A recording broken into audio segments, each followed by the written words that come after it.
ঠাকুমা, আজ কি কি বানাবে বলো তো, বোর্ডে লিখে দেই।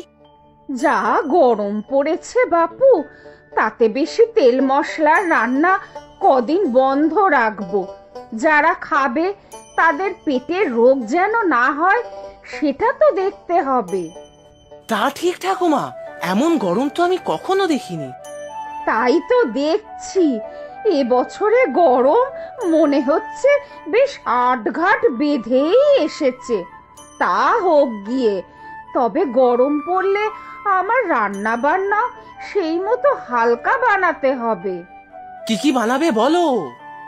ভাত, মুসুরির ডাল, নিম বেগুন ভাজা, শুক্তো, ইঁচড়ের তরকারি, মাছের ঝোল, চাটনি।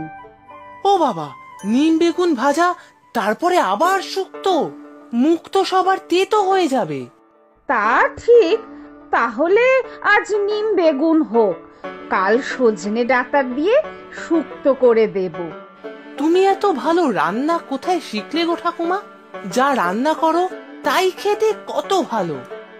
এটা বাপু একটা মজার কথা বলেছিস। আমি কি আর স্বাদ করে রান্না শিখেছি? শিখেছি ঠেলায় পড়ে। মা কাকে বলে বোঝার আগেই জেনেছি আমার মা নাকি স্বর্গে গিয়েছেন। বাবা দাদা মিলে বাড়িতে অনেক লোক, একার হাতে সব সামলাতো আমার ঠাকুমা, আর তার সাথে যোগানদারি করতে হতো আমাকে। ও মা, তুমি ছোটবেলা থেকেই রান্না করো? শুধু রান্না কেন, ঘরের অন্য সব কাজেও ঠাকুমার সাথে হাত লাগাতে হতো।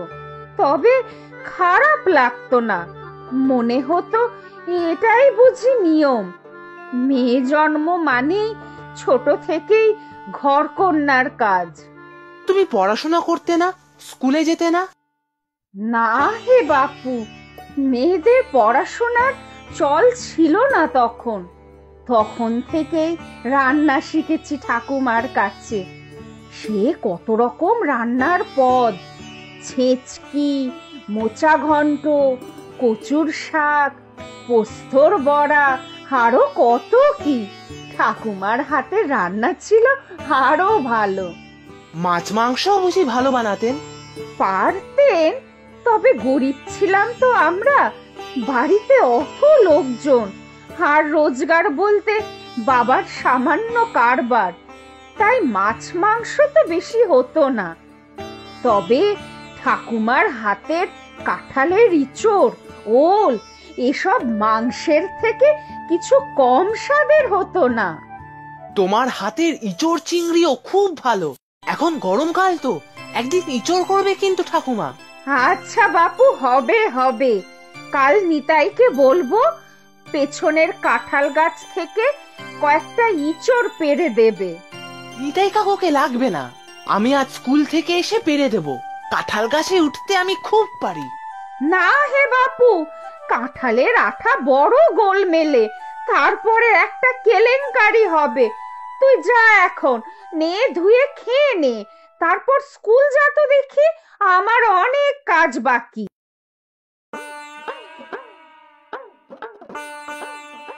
তুই এখনো এখানেই বসে আছিস?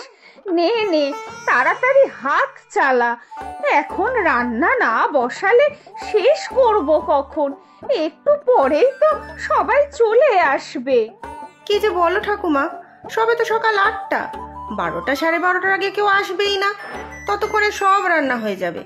কি জানি বাপু, আমার খালি মনে হয় যে যদি সময়ে রান্না শেষ করতে না পারি, কেউ এসে বসে থাকবে, খাবার পাবে না, এ আমার পছন্দ নয়।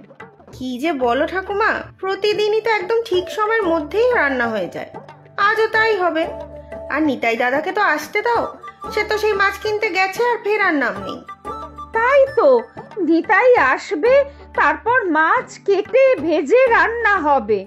তুমি যে কেন অত অস্থির হচ্ছ কে জানে। চুপটি করে বসো তো দেখি, সব ঠিক সময় মতো হয়ে যাবে। তোর এতক্ষণে সময় হলো ফেরার? কখন সব